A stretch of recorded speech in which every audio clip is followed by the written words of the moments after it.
प्रणाम जी। रूहें द्वार एक तोड़ के चौथे जाए निकसत, प्रतिबिंब उठे कई तरफों कोई काहू ना पकड़त।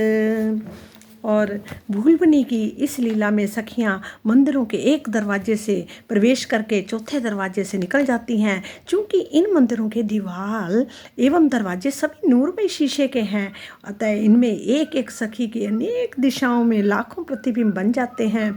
असल और प्रतिबिंब में अंतर ना समझ में आने पर कोई भी किसी को पकड़ ही नहीं पाता।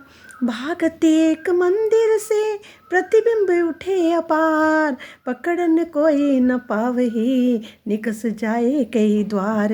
जैसे ही कोई सखी एक मंदिर से भागती है तो अनंत प्रतिबिंब दिखाई देते हैं। भागने वाली सखियां मंदिरों के कई दरवाजों से होते हुए आगे निकल जाती हैं। पकड़ने के लिए पीछे दौड़ने वाली सखियां प्रतिबिंब को देखकर भूल जाती हैं। इस प्रकार कोई भी किसी को पकड़ नहीं पाता।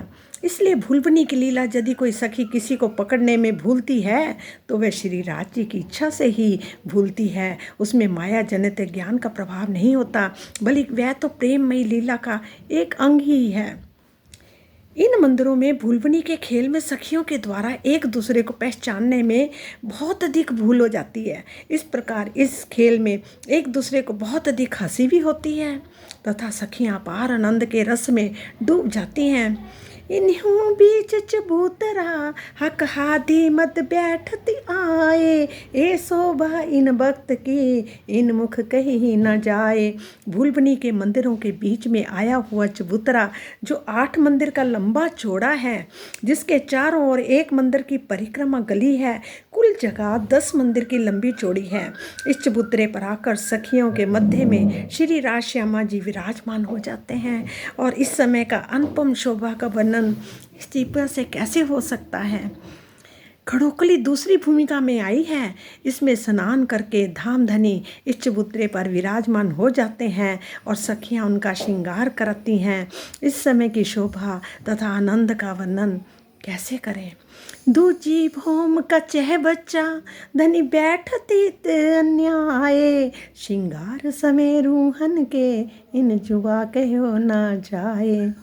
इत खेल के आए चह बच्चे अनिहाय के कियो श्रृंगार, पीछे चरणों लागे जुगल के माए माए न मंदिरों झलकार। भूलबनी के मंदिरों में क्रीड़ा करके श्री राज श्यामा जी एवं सखियां खड़ोकली में स्नान करते हुए चबूतरे पर बैठकर श्रृंगार करते हैं। इसके पश्चात सभी सखियां जुगल स्वरूप के चरणों में प्रणाम करती हैं। इस समय श्री राज श्यामा जी तथा सखियों की अनंत शोभा की झलकार भूलबनी के मंदिरों में ही समा नहीं पाते। ए नेक कही न ठोर के इत हिसाब बिना बैठक, सुख देत इत कायम जैसा बुचरक हक। दूसरी भूमिका की शोभा के बारे में बहुत ही थोड़ा सा कहा है, किंतु यहाँ की छवि तो अनंत है। श्री राज जी की महिमा परम्पार है। वे इस नश्वर जगत में भी अपनी तारतम वाणी से हमें परम धाम के अखंड सुखों का अनुभव तो करा रहे हैं। हे दूजी भौम जो अरस की इत बहुत बड़ो विस्तार, ए नेक नेक कहत हो जुआ कहाँ कहे सिफत सुमार। रंग महल की दूसरी भूमिका का विस्तार तो बहुत अधिक अथाह है। और इंद्रावती जी कहते हैं मैंने तो बहुत थोड़ा सा कहा, क्योंकि इस भूमिका की इसी महिमा का वर्णन करने के समर्थे इस जीवा में नहीं है। इस झूठे मुख से, इस संसार के झूठे मुख से वहाँ का वर्णन करना बहुत मुश्किल है। पर फिर भी हमारे प्रीतम श्री इंद्रावती जी के मुख से कहलवा रहे हैं, अपने परम धाम की, अपने रूहों के घर की शोभा का बखान कर रहे हैं। ये हमारे लिए बहुत बहुत बहुत और सबसे बड़ी बात आ रही है, इस जीवों को भी उसका पता लग रहा है जहाँ तक आज तक कोई पहुँच नहीं पाया।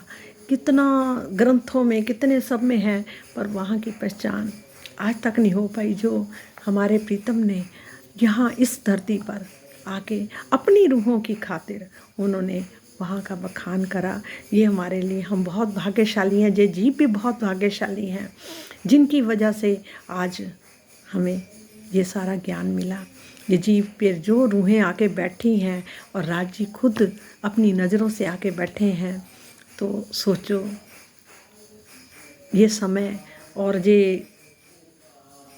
और इस जीव के लिए, ये कहते हैं ना, ऐसे नहीं बोला गया 28वां कलयुग भारतवर्ष बहुत ही सबको बोला कि और सबको अखंड मुक्ति मिलेगी। ये बहुत बड़ी बात है। अपनी रूहों की खातिर जो यहाँ इस धरती पे अपनी रूहों को लाए हैं, और वो सोचो कि कितना भाग्यशाली ये देश है भारतवर्ष, और 28वां कलयुग, और जिसमें सारे पूरे 14 लोगों को अखंड मुक्ति मिलने वाली है। ये कितना भाग्यशाली समय है। और इस वाणी को जो भी सुनेगा, जो भी करेगा, उसको अखंड मुक्ति मिलेगी ही मिलेगी। प्रणाम जी, प्रणाम।